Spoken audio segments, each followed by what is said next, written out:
En medio de la pandemia por el COVID-19 se ha generado una ola de desinformación sobre esta enfermedad, lo que genera constantemente actos de discriminación, especialmente con personal del sector salud. ¿Y cuáles son las medidas que se están tomando ante estas acciones? Agradezco a mi tocaya Tania Ramírez, directora general de Vinculación, Cultura y Educación en el Consejo Nacional para Prevenir la Discriminación, que tome la llamada para Milenio. Muchas gracias, Tania, y buenas tardes. Con mucho gusto, muy buenas tardes, Tania, y un gusto poder estar aquí con tu audiencia en Milenio TV.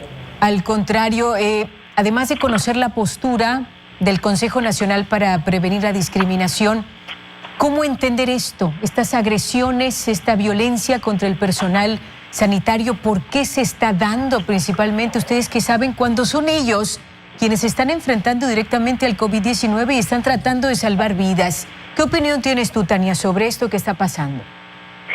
Pues mira, lo decías muy bien al inicio, es una mezcla de miedo y desinformación, ¿no? El miedo y la desinformación, o a veces directamente la ignorancia sobre la evidencia científica de la dinámica de este virus, hace que las personas puedan tomar reacciones muy adversas, ¿no?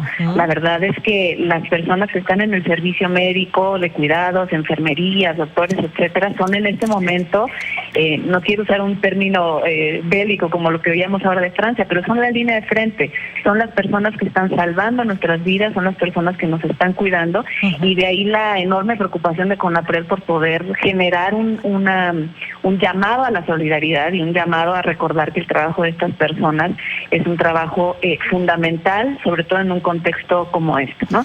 Las agresiones que hemos sabido que existen son sobre todo verbales, digamos, pero ha habido algunos estados en donde estas agresiones han tenido expresiones físicas, ¿no? Entonces, por eso emprendimos una campaña en CONAPRED para poder valorar el trabajo del personal médico y del personal de cuidados, porque en un momento como este, pues es fundamental que todo este grupo de personas trabajadoras cuenten no solamente con las herramientas y las condiciones necesarias para poder ejercer bien su trabajo, sino con la absoluta solidaridad de la población en nuestro país. Por supuesto. Ahora, ¿cuántos casos tienen ustedes registrados, Tania, sobre personal médico que haya sido víctima de agresiones? Tú dices en la mayoría son agresiones verbales. Nosotros tenemos algunos datos que han ocurrido en la Ciudad de México, en Oaxaca otro, en Baja California. Pero ¿cuántos casos ustedes tienen en concreto de denuncias por discriminación contra el personal de salud? Mira, los casos que hemos estado registrando son justamente los que ustedes, las y los periodistas, están documentando, pero en las quejas que hemos recibido en CONAPRED por materia de discriminación, de momento no hay ninguna queja de personal médico. Tenemos desde el día 19 de marzo hasta la fecha 97 quejas relacionadas con COVID, pero la enorme mayoría se ha relacionado a personal que está en condición de vulnerabilidad, digamos que por sus condiciones de salud o características etarias se encontrarían dentro del grupo de población que está en alto riesgo y a los cuales se les sigue haciendo trabajar, ¿no? La inmensa mayoría las han presentado en Ciudad de México, también del Estado de México, Nuevo León, Guanajuato, Puebla, ahí ya van siendo menores los números, y generalmente tienen como característica las personas afectadas, que son personas trabajadoras o personas que trabajan en unidades médicas, también posibles responsables a señalar, servidores públicos, pero también particulares, digamos, personas empleadoras, estaríamos pensando en este contexto, y los hechos que se denuncian mayoritariamente son esto, ¿no? La obligación de trabajar estando en situación personal de riesgo, la obligación de trabajar de forma presencial, o los insultos, burlas, amenazas o maltratos, ¿no? Entonces, de ahí nuestra intención de ponerle freno a estas cifras de inmediato, hacer llamados muy enérgicos a la ciudadanía para recordar que en contextos como estos la garantía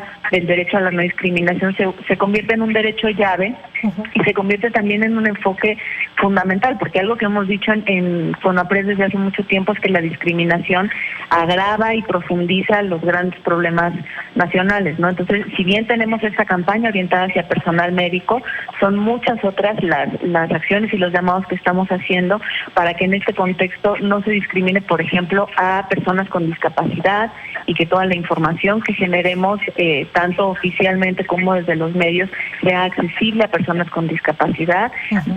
Digamos que es un momento en el que la premisa de los objetivos del desarrollo sostenible, esas metas del 2030 que hablan de que no debemos dejar a nadie atrás y no dejar a nadie afuera, que es de hecho un eje que quedó planteado en el Plan Nacional de Desarrollo, se vuelve una premisa fundamental, ¿no? Totalmente. Frente a esta contingencia no debemos dejar a nadie atrás, no debemos dejar a nadie afuera, y eso se logra recordando que la población es diversa, ¿no? Que no hay una medida que de manera homogénea pueda abarcar a todas las poblaciones. Están las personas con discapacidad, pero están también los pueblos y comunidades indígenas. De ahí muy importante, por ejemplo, que la información esté traducida a lenguas indígenas y que tenga pertinencia cultural, no solo lingüística, ¿no? Sino que también tenga pertinencia cultural. La importancia de recordar cómo esta contingencia se va a vivir de manera diferenciada entre los distintos grupos de población. Niñas y niños y adolescentes también están viviendo en sus casos una afectación particular, personas adultas mayores la están viviendo en particular, y yo creo que sí, como sociedad podemos ir generando esa mirada diversificada para pensar en cada uno de los grupos de población cómo lo está viviendo. Vamos a estar en mejores condiciones de generar respuestas, uno, desde el Estado mexicano, adecuadas, pertinentes, pero dos, también desde la ciudadanía, en el sentido de generar una empatía activa que no esté únicamente orientada a los buenos propósitos o a los buenos sentimientos, sino que se traduzca en prácticas en donde la sana distancia no quiera decir una insana falta de empatía, ¿no?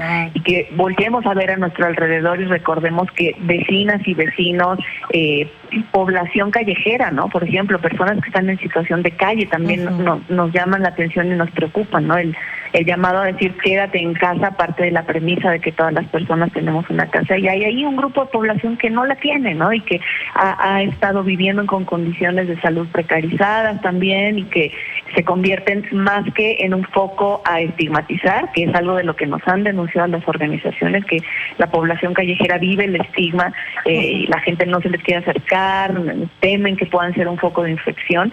Pues al contrario, en vez de ser un foco de infección, son en realidad una población especialmente vulnerable, ¿no? Entonces, esa mirada diversa, al voltear a ver a nuestro alrededor, al mirar los distintos grupos de población que nos componen, nos puede hacer tener un sentido de empatía y de precisión, que puede ser la combinación que detenga esta toxicidad en la otra combinación de ignorancia y miedo. Totalmente. Tania Ramírez, pues lo que has dicho es fundamental, es muy importante y se requiere de la participación de todos los mexicanos y de todos los sectores. Claro, por supuesto, las autoridades juegan un papel muy importante, pero sin duda todos los que vivimos aquí tenemos que aportar nuestro granito de arena, incluir, ser empáticos, y esto que acabas de mencionar, sin duda llevarlo a cabo. Tania Ramírez, muchas gracias por tu tiempo para Milenio y estamos en contacto. Muy amable, buenas tardes.